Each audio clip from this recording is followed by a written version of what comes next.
la vida nosotros como que hemos aprendido a qué decir y qué no decir en la casa, qué decir y qué no decir en el trabajo, qué decir y qué no decir con la entrevista, en una entrevista de trabajo que vas a tener, qué decir y qué no decir en la primera cita con la chica o con el chico, ¿verdad? Hemos aprendido qué decir y qué no decir en nuestro matrimonio, ¿cierto? O sea, hemos aprendido qué decir, qué no decir, qué hacer y qué no hacer para que la vida funcione, ¿verdad?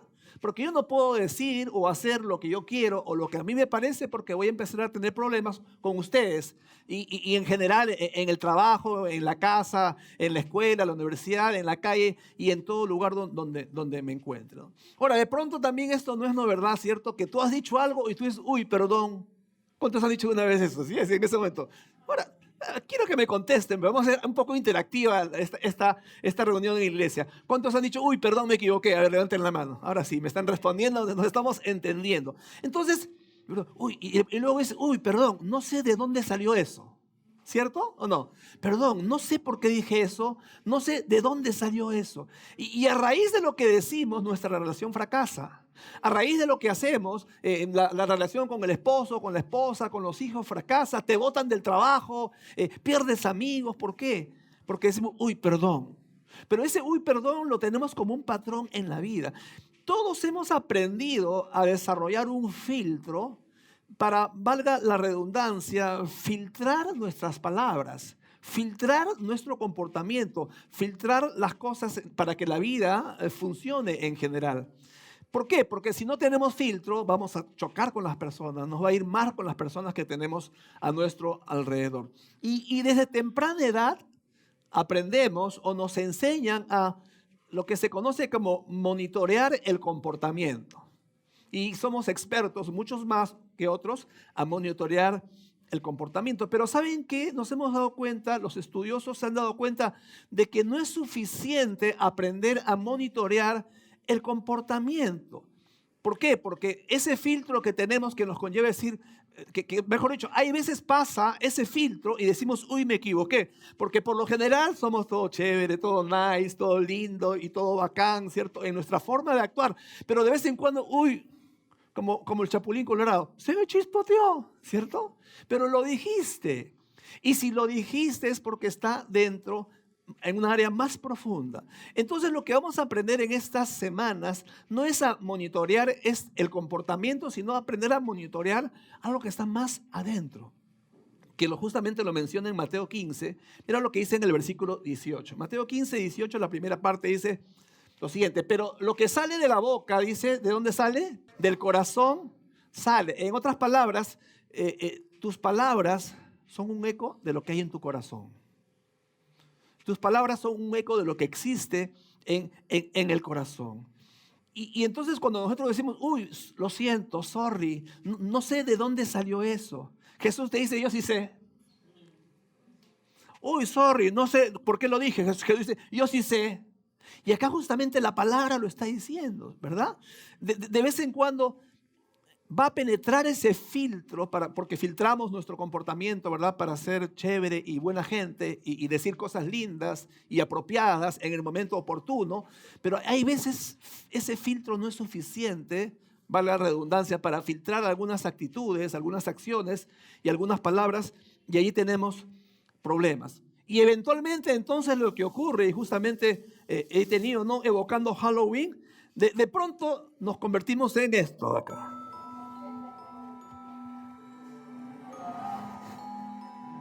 Y nos convertimos en una bestia, ¿verdad? ¿Y por qué le digo esto? Porque de pronto nos transformamos.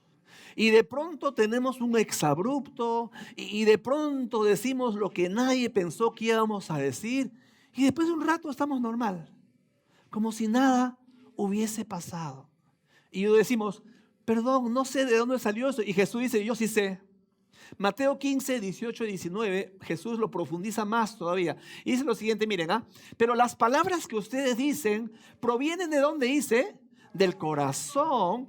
Y eso es lo que los contamina, pues del corazón salen los malos pensamientos, el asesinato, el adulterio, toda inmoralidad sexual, el robo, la mentira y la calumnia. Mira de dónde sale, dice, del corazón salen todas esas cosas.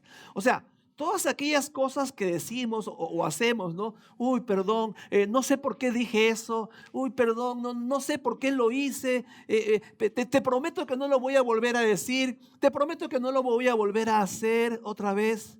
Pero Jesús dice, eso sale de tu corazón. No es que te faltó filtrar tu comportamiento. No es que tienes que llevar un curso, ¿cómo se llaman esos cursos que hay para de llevarse bien con las personas? No recuerdo cómo se llaman esos cursos, ¿verdad? Para tener mejor interactuar mejor con las personas, para aprender a interactuar con el cliente. Jesús dice, no necesitas eso, necesitas trabajar algo más profundo, que es tu corazón. El hombre más sabio de todos los tiempos fue Salomón. Y él dice en Proverbios 4:23 lo siguiente: sobre todas las cosas cuida tu corazón, porque este determina el rumbo de tu vida. Entonces lo que vamos a hacer en estas semanas, a partir de hoy y por las próximas 4 semanas, vamos a hablar acerca de algunas criaturas, algunos engendros que no están allá afuera, sino que los tenemos adentro. Y muchas veces como que emergen y nos transformamos de pronto, de la noche a la mañana, ¿verdad? En algo como esto, ¿cierto? Hola. ¿Cómo está, hermana Carmen?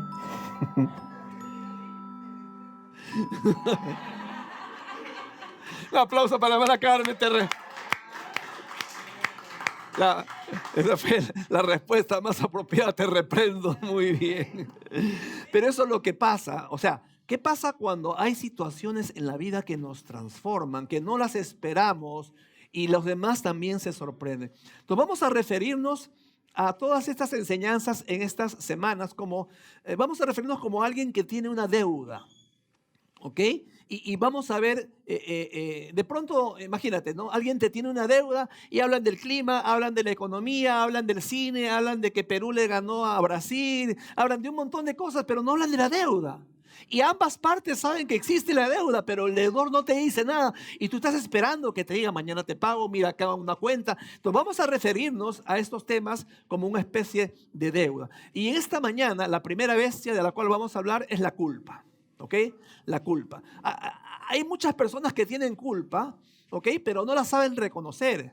Hay muchas otras personas que son expertas en echar la culpa a otros. Tú has conocido gente que le gusta echar la culpa, levanta tu mano, ¿verdad? ¿Cierto? Ahora quiero hacerte otra pregunta. ¿Alguna vez tú has echado la culpa a alguien sabiendo que no es culpable? Levanta la mano sinceramente. Yo también lo he hecho, ¿cierto? Tú sabes que eres culpable, pero trasladas tu culpa en la otra persona. Eso muchas veces también nos ocurre, ¿verdad? Ahora, Jesús en el Nuevo Testamento, cuando leemos y estudiamos, vamos a ver que Jesús nunca hizo sentir culpable a las personas, para nada. Si había alguien mejor dicho, si había alguien quien podía culpar a los demás, era Jesús. Jesús podía decir culpable, culpable, culpable, todos ustedes son culpables y yo no. ¿Y cuántos saben que Jesús nunca tuvo culpa, cierto? No se halló engaño en su boca, no tuvo culpa de nada. Sin embargo, Él nunca acusó a las personas. Sin embargo, Él nunca echó la culpa a la gente. Él, por el contrario, Él les dijo, vete y no peques más. Te doy una nueva oportunidad. Abrazó a la gente dolida, sanó a los enfermos, curó a los leprosos, levantó a los paralíticos, dio de comer a la gente. Él ministró, porque el lema de Él era: el amor que yo voy a darte va a ser tan irresistible que tú vas a venir corriendo a mis pies. Entonces Jesús no era alguien de que echaba la culpa a los demás, ¿cierto? Pero hay un dicho que dice que generalmente la gente culpable es la que hace sentir culpable a los demás. No debemos hacer. La culpa es como, hablando de deuda, la culpa dice: yo te debo a ti. ¿No? Por ejemplo, yo te ofendí, yo te mentí, yo te robé, yo te saqué la vuelta, etcétera. Yo hice algo que te ofendió, por lo tanto, yo te debo. Por eso, cuando una persona te ofende, luego, ¿qué te dice? Te debo una disculpa, ¿cierto? Porque es como una deuda. La persona que tiene culpa dice: te debo una disculpa.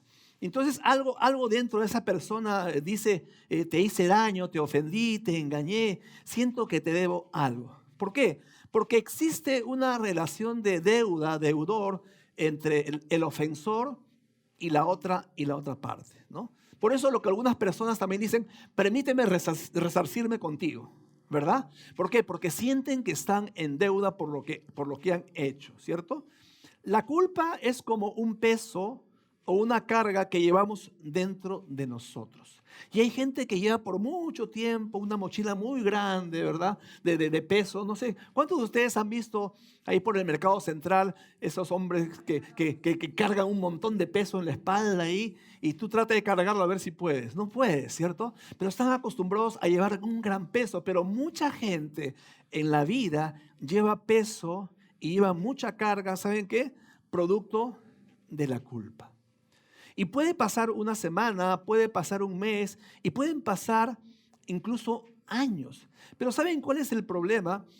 El problema es de que cuando yo llevo una carga y no me libero de esa carga, cuando no soluciono ese peso que yo tengo producto de la culpa, entonces lo que va a pasar es que voy a llevarlo a mis relaciones en la vida. Voy a llevarlo a mi matrimonio, voy a llevarlo a mi relación con mi esposa, con el esposo, voy a llevarlo a mi relación con mis hijos, voy a llevarlo a la relación con mis compañeros en el trabajo, en la escuela, en la universidad.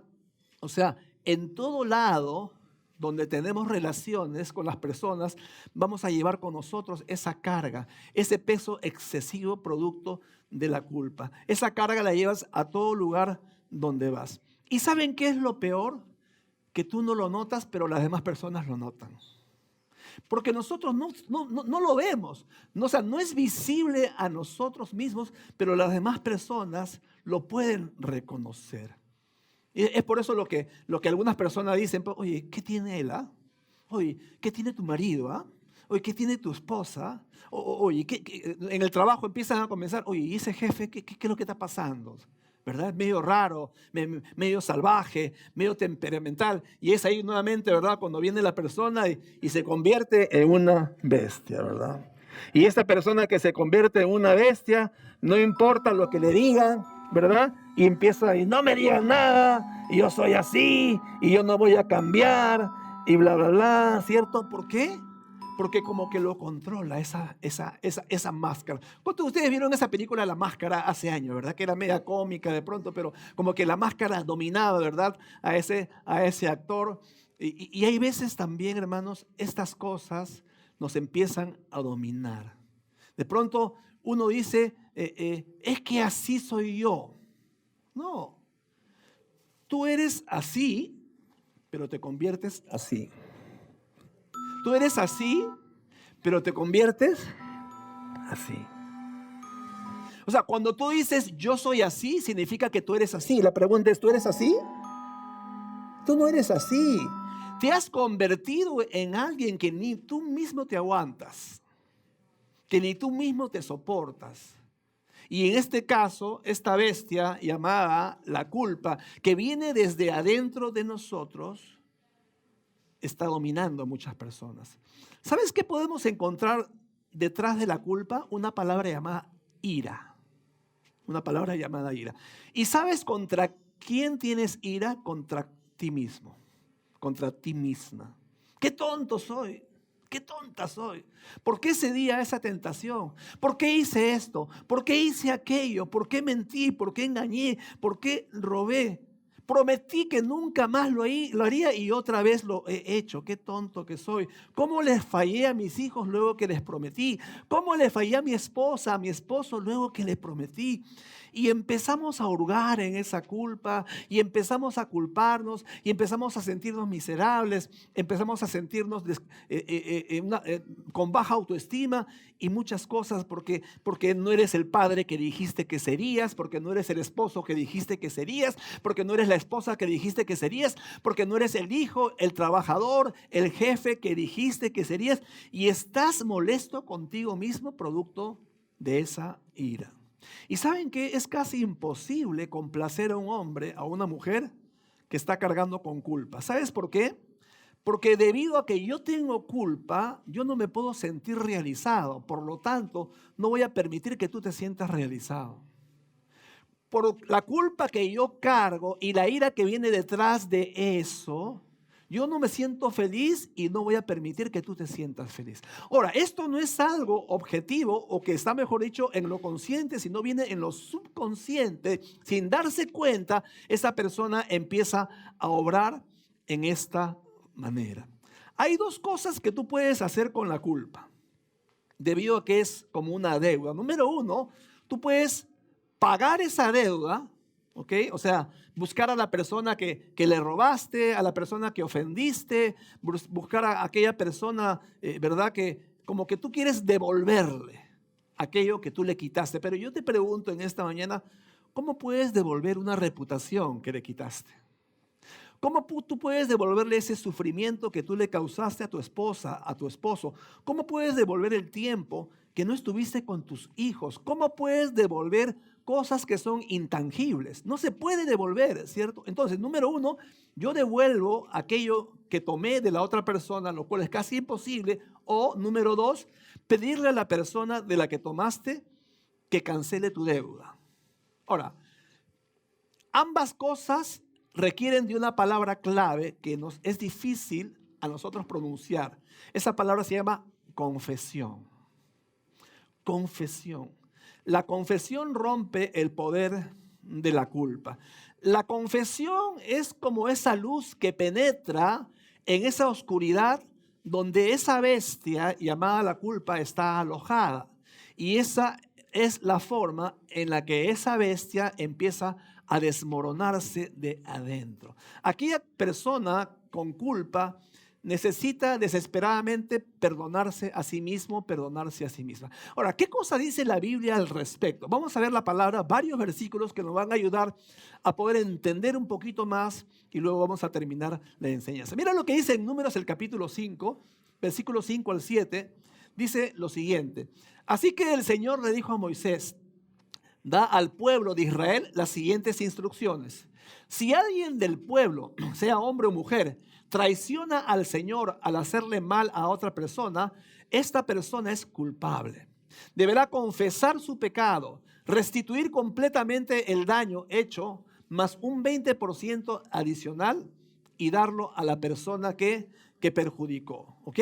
O sea, en otras palabras, Dios está diciendo, cuando tú le haces mal a alguien, cuando tú te quebrantas mi ley, cuando tú ofendes a alguien, cuando tú robas a alguien, cuando tú haces algo incorrecto contra una persona, no me lo digas a mí, yo ya lo sé.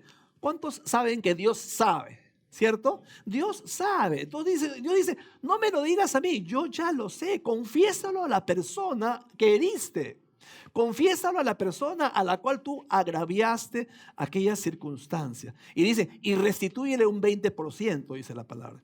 Dios no dice, pues, cuando tengas esta clase de inconvenientes, confiésamelo a mí, no te preocupes, yo te voy a dar una palmadita en el hombro, te voy a levantar el pulgar o te voy a echar 5 y todo chévere. No, eso es lo que nos dice el Señor. Hay otro pasaje también, hablando de un hombre llamado Zaqueo. Él era cobrador de impuestos, era un publicano, dice la palabra.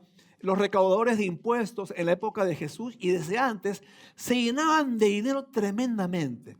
El gobierno de Roma les facultaba a ellos pedir impuestos a sus conciudadanos, también judíos. O sea, los recaudadores de impuestos, en este caso Zaqueo y muchos otros, eran judíos. Pero el gobierno romano facultaba a algunos judíos para recolectar impuestos. Entonces se quedaban con una parte del gobierno y con otra parte se quedaban estos recaudadores de impuestos. Pero ellos añadían mucho más, una carga impositiva muy alta, perjudicando y empobreciendo mucho a los conciudadanos judíos. Por lo tanto, un recolector de impuestos era muy odiado por los judíos. Y Jesús pasa por ahí, lo ve a Zaqueo ahí en un árbol, le dice, Zaqueo, ven, baja que voy a almorzar en tu casa. Y entonces Zaqueo escuchó el mensaje del Señor, cambió su vida tremendamente, fue tocado por el poder del Evangelio. Y en Lucas 19:8 dice, Señor, daré la mitad de mi riqueza a los pobres. Y si estafé a alguien con sus impuestos, le devolveré 4 veces más. Jesús no le dijo, no te preocupes, no tienes que hacer eso, ya me lo contaste a mí, ya es suficiente. Jesús no le dijo, mira lo que dice en el 19, versículo 9 de Lucas. Hoy ha venido la salvación a esta casa. O sea, el Señor estaba reconociendo que estaba confesando lo que había hecho, pero luego estaba restituyendo el mal que le había hecho a las otras personas. Otro pasaje, Mateo 5, 23 y 24 dice, por lo tanto, si presentas una ofrenda en el altar del templo y de pronto recuerdas que alguien tiene algo contra ti, deja la ofrenda allí en el altar, anda y reconcíliate con esa persona, luego ven y presenta tu ofrenda a Dios. No dice, deja tu ofrenda allí, después vas y buscas a la persona. Tampoco dice, pues rézate 5 Padres Nuestros y 2 Aves María. No dice nada de eso. Dice, anda, reconcíliate, anda, confiesa tu pecado y luego regresa a presentar tu ofrenda. Otro versículo en Santiago 5:16 dice, confiésense los pecados unos a otros y oren los unos por los otros. ¿Ok? No dice ora a Dios, dice confiésense unos a otros. Hay gente que dice, bueno, ya es suficiente, yo le confesé a Dios. Y Dios que te dice, yo ya lo sé. Cuéntale a la persona, habla con la persona, confiesa. Mira, hay algo visible que tenemos que hacer, que es confesar, para que algo invisible ocurra, que es ser libres de la culpa. Hermanos, cuando tú no aprendes a confesar, vas a llevar la culpa por mucho, mucho tiempo. La meta de la confesión no es tener una conciencia limpia. La meta de la confesión es tener la vida cambiada. ¿Cuántos quieren tener una vida cambiada? Amén. No solamente se trata de la conciencia limpia, se trata más aún de que esa vida pueda ser transformada. ¿Ok? ¿Cuántos de ustedes han dado examen en la escuela o la universidad y han plagiado? Levanten su mano. Este es un culto de confesiones, ¿verdad? Ahí sí, la verdad que sí, ahí José los está enterando, mira, de Gabriela recién se está enterando. ¿Cierto? Pero verdad, una u otra ocasión, ¿cierto? Yo recuerdo una vez estaba dando un examen de historia, plagié, me sentí mal. ¿Y qué creen que hice? Señor, perdóname. Ya me siento bien. Pues al otro mes tenía que hacer examen de química. Y otra vez plagié. Y dije nuevamente, Señor, perdóname. Hermanos, y luego matemáticas. Pero ¿saben qué? Esa no es la solución. Dios me dijo, a mí no me has engañado. Le has engañado al profesor y a ti mismo te estás engañando. Pues yo tuve que ir y confesarle al profesor, que fue duro, pero lo hice. ¿Qué hizo el profesor? Se molestó, agarró mi examen, lo rompió, me puso 0,5. Pero ¿saben qué? La confesión te hace cambiar. Para el siguiente examen tenía que estudiar. ¿Estamos de acuerdo o no? ¿Por qué? Porque yo ya sabía que él sabía. Y yo ya tenía que estudiar para la siguiente vez. La confesión siempre nos conlleva al cambio. El encubrimiento hace que la culpa perdure en el tiempo. Las consecuencias de la confesión son tangibles, temporales e impactan a pocas personas. ¿Por qué temporales? Porque va a durar, ¿verdad? El tiempo de que tú lo dijiste, la vergüenza por la cual pasaste y no te sientes bien, etcétera. Pero las consecuencias del encubrimiento son intangibles, impactan a muchas personas, a tus relaciones, en el matrimonio, en el trabajo, y son permanentes. O sea, las puedes llevar por toda la vida. ¿Estamos de acuerdo? O sea, tú escoge o la confesión o el encubrimiento, con las consecuencias que acarrea cada una. Ahora, sabiendo esto, ¿qué crees que Dios te diría? No te preocupes, hijito, hijita, sigue para adelante, no hay ningún problema. Ya es suficiente que me lo dijiste a mí. ¿Te diría eso? ¿O te diría, vamos a usar nombres que no hay acá ya? Mira Filomeno, espero que no haya nadie Filomeno. Mira Clotilde, sé que has hecho lo que has hecho. Sé que mentiste, sé que robaste, sé que le fuiste infiel a tu esposa, a tu esposo, y eso es algo feo. Pero vamos a hacer algo. ¿Por qué no, en vez de confesármelo solo a mí, le confiesas a la persona? Habla con la persona. O sea, no permitas que las consecuencias te persigan por toda una vida. Número 1, confiésaselo a Dios. Número 2, confiésaselo a tu pastor, a tu pastora, a un líder maduro en la fe. Luego confiésaselo a la persona agraviada, Confiésaselo ahora a la persona que le robaste, a la que le engañaste, a la que le mentiste, a la que le fuiste infiel. Y luego haz la mejor restitución que puedas. Déjame decirte que si tú haces eso, ¿sabes lo que va a pasar? Tu mundo externo momentáneamente se va a complicar. Sin embargo, tu mundo interno vas a sentir una libertad extraordinaria. Entonces yo para terminar quiero preguntarte en esta mañana, ¿cómo está tu corazón? ¿Tu corazón está cargado con culpa por cosas que has dicho, que has hecho? ¿Quieres que esta bestia sea exterminada? ¿Quieres matar la culpa de tu vida? ¿O quieres seguir cargándola? Vamos a ponernos de pie, por favor, en esta hora. Y quiero que inclinen su rostro cada uno de los que está acá. Cierra tus ojos. Inclina tu rostro. Y yo te pregunto en esta mañana, ¿cómo está tu corazón? ¿Tienes algún secreto? ¿Estás cargando con culpa por una semana, por un mes, por 10 meses, por 2 años?